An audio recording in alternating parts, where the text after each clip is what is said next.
In Mario plus Rabbid Spark of Hope, there is much sprinkled lore throughout the game, if one so desires to look for it. How this is possible in the time between this game and the first, I have some theories, but will not go into them until we discuss the character who embodies those theories the most. Instead, this video will discuss Woodrow, the melancholy, probability-manipulating poet and warden of the planet Palette Prime. Woodrow wasn't always such a downer. In fact, he used to be carefree as any other child when young. But one day, while exploring the forest of his planet, Woodrow got inspired to write his first poem. Or, at the very least, the first poem he felt the need to recite out loud. This proved to be the first of the many problems and tragedies that would happen to poor Woodrow, as a great blight happened just after he finished reciting. Needless to say, the breaking and removing of vast amounts of leaves were a hassle due to the hard work and rather noisy leaf blowers, of which there were said to be 500. Worse, the leaf removers had to deal with legal troubles due to the others being bothered by the noise.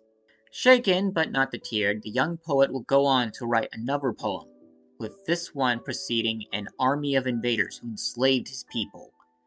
The citizens had made thousands of pumpkin spice during their rather short enslavement before they were finally free, mainly due to the invaders' entire weapons depot exploding, strangely coinciding with Woodrow reciting another dreary poem near it. After Woodrow's next major poem, a luxury space cruiser crashed into a satellite. The satellite and various items would then fall on Palette Prime. During the debris rain, a casting iron would fall on poor Woodrow's head, giving him a large lump that he covered up with his now iconic hat. The next major crisis happened to a now older Woodrow during a date with his girlfriend. After trying to court her with his poetry, she accidentally revealed she had been cheating on him. But poor Woodrow was not allowed to contemplate this for very long, as the planet's small crescent-shaped moon fell right afterwards, only a few hundred miles near them. Now, eventually, the people of Palette Prime put two and two together, and violently chased away poor Woodrow. This poor boy, now broken mentally, and very physically, was now a pariah, signified by the dark glasses he now wears. For whatever reason, the Palette Primeans decided to host a poetry contest.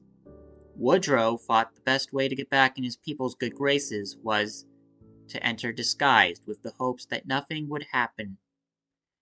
And the other cases were just incredibly consistent cases of bad luck. His disguise included a long trench coat, his glasses, and stilts. Oddly enough, this was enough to full security. Woodrow gave his all at the contest, and as he hoped, nothing bad happened seconds after he finished. It happened minutes after. A 9.5 intra-dimensional doomstorm hit the planet.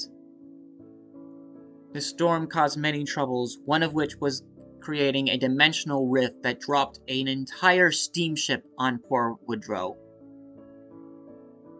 He was later struck by lightning after freeing himself, and this whole ordeal caused to get him to have his permanent dismal outlook on life. Woodrow thought that he would be a pariah forever, but it turned out his luck would actually go up, mostly because it couldn't go any lower. Several other alien forces had been primed to take over Palette Prime. However, after seeing Woodrow supposedly summon the Doomstorm, they all conceded before they even started, believing Woodrow had purposely summoned it at will. Unexpectedly saved by Woodrow, the now grateful residents named him the warden of their planet, believing his reputation would protect their planet from further invasions.